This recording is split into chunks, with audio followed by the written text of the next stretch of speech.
بسم الله الرحمن الرحيم. الرحمن علم القرآن، خلق الإنسان، علمه البيان.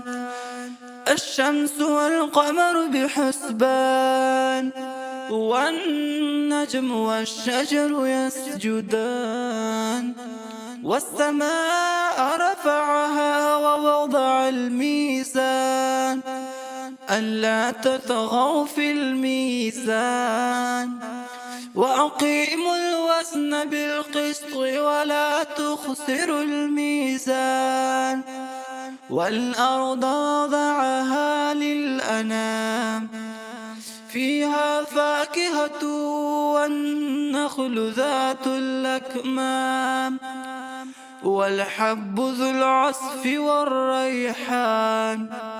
فبأي آلاء ربكما تكذبان؟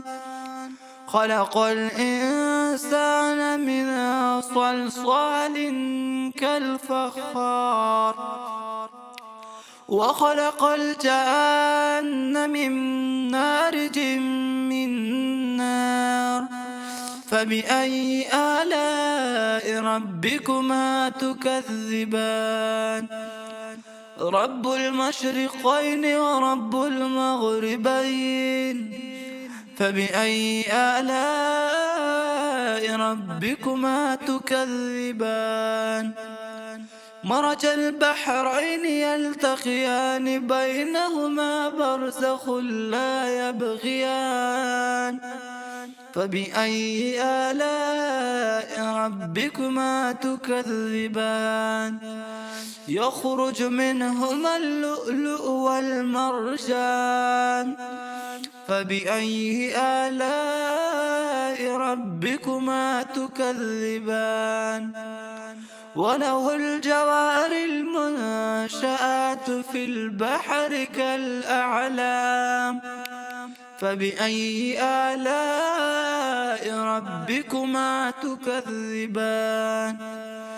كل من عليها فان، ويبقى وجه ربك ذو الجلال والإكرام.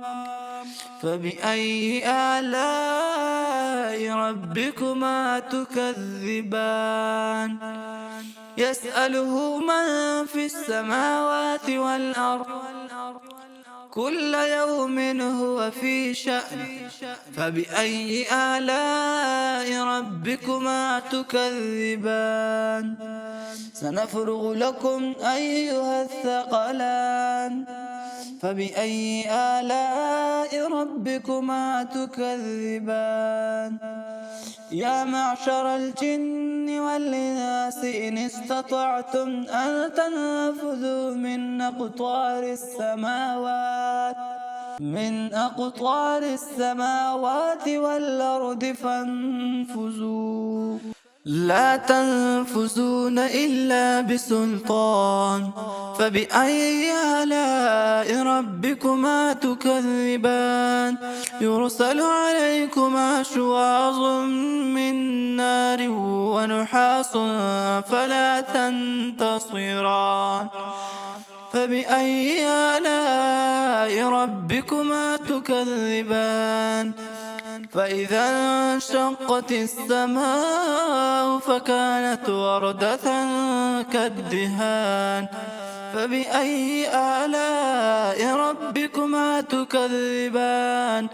فيومئذ لا يسأل عن ذنبه إنس ولا جان.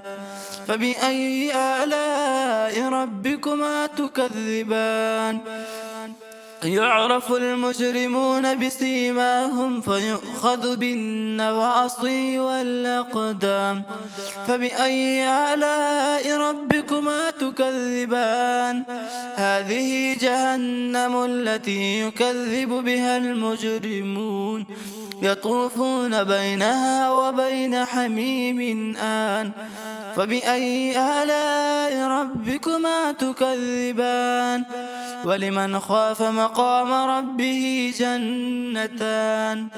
فبأي آلاء ربكما تكذبان ذواتا أفنان فبأي آلاء ربكما تكذبان فيهما عينان تجريان فبأي آلاء ربكما تكذبان فيهما من كل فاكهة زوجان فبأي آلاء ربكما تكذبان متكئين على فرش بطائنها من استبرق وجنى الجنتين دان فبأي آلاء ربكما تكذبان فيهن قاصرات الطرف لم يطمثهن إنس